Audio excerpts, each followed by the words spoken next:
Hi everyone, let's talk about the macroeconomic equilibrium, still talking about the aggregate demand, aggregate supply model. We've been introduced to the aggregate supply and the aggregate demand.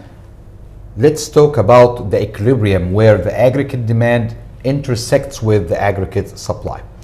Here we differentiate between two types of macroeconomic equilibrium. We have the short-run equilibrium, which actually occurs when the quantity of real GDP demanded equals the quantity of real GDP supply. It's the intersection between the aggregate demand and the short-run aggregate supply. So this can happen at a larger level, on the larger level of potential GDP, or a GDP at a lower level than the potential GDP. So here we can see an intersection between the short-run aggregate supply and the aggregate demand. If real GDP is below the equilibrium, what will happen? If real GDP is below the equilibrium, this means that the price level is below the price of equilibrium. This means that the aggregate demand is higher than the short-run aggregate supply. So producers will find that their inventories are going down fastly or unplannedly, so they will start increasing the production, and this will increasing the prices. And we will reach the equilibrium again. If the price level is above the potential GDP, this means that the short-run aggregate supply is higher than the aggregate demand. So suppliers will find themselves with a higher inventory, bigger than what they plan to, so they will start cutting the prices to encourage their sales and to increase their sales. As they cut their prices, we will back to the equilibrium again.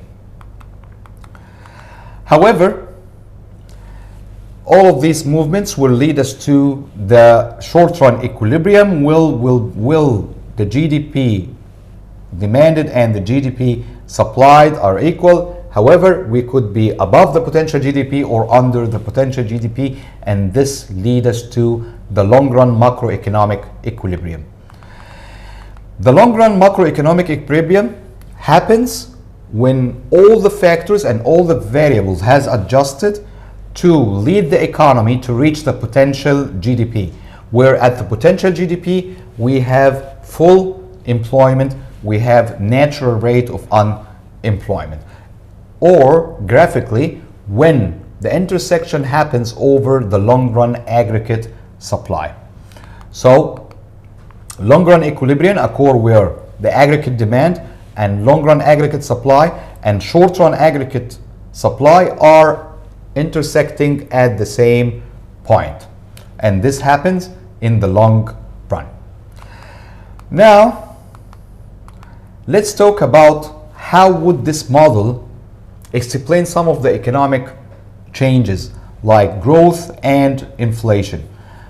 A growth will cause because one of the components, or all of them, or two of them, that affects the long-run aggregate supply or affects the real GDP will happen. So if there is an increase in labor, improvement in technology, increase in capital, this will cause the long-run aggregate supply to shift rightward, causing an economic growth. So here we have a higher potential GDP. However, what if the aggregate demand has increased by higher or by a higher rate than the economic growth? This will lead to a higher price level. As we can see, the price level went up from 110 to 120%. Why is that? Because the long-run aggregate supply moved by a rate, however, the aggregate demand moved by a higher rate.